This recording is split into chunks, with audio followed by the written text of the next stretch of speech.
Hey, what's up guys? Kalau sebelum ni aku risau tengok students buat puding caramel, hari ni bertambah lagi risau sebab kita nak buat salted caramel cornflakes. Dia sangatlah senang and sedap nak buat.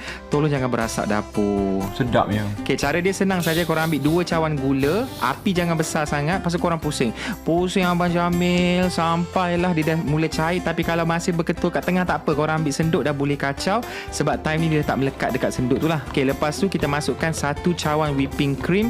Make sure cream tu suhu bilik supaya tak terbakar macam tu. Okay, faham tak? Okay, kacau-kacau lagi. Masa ni dah boleh padamkan api lah. And then masukkan 1 blok unsalted butter. Okay, butter ni lebih kurang 200 gram 1 blok macam tu lah. Okay, lepas tu masukkan 1 penutup esen vanila dengan 1,5 sudu kecil garam. Kalau korang pakai salted butter, garam tu boleh kurangkan sikit kat sini lah.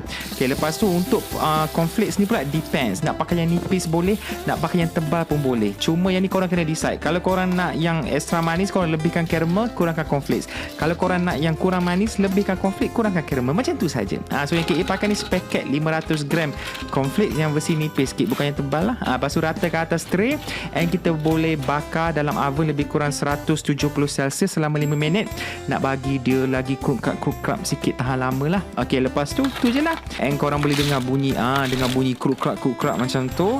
Boleh simpan dah lah. Bagi dia sejuk dulu tau. Bagi dia betul sejuk baru korang boleh simpan. Yang disebabkan aku malas nak letak dalam paper cup kecil-kecil macam tu, aku letak dalam balang macam ni je. Kalau budak datang beraya, dek kau ambil je dalam tu dek.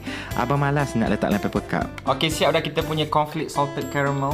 Sangatlah wangi bau dia. So itu saja method dia, sangat senang sebenarnya. Cuma korang kena pay attention buat betul-betul. Sedap ya. Cornflakes kita crunchy, tak lemau. And dia punya caramel tak pahit, tak hangus. Just nice, perfect dengan garam salted kat dalam tu. So bolehlah buat untuk kuih raya korang nanti. Selamat mencuba. Tolonglah guys, jangan gagal. Korang dah praktis dengan puding caramel, insya-Allah menjadi yang ni.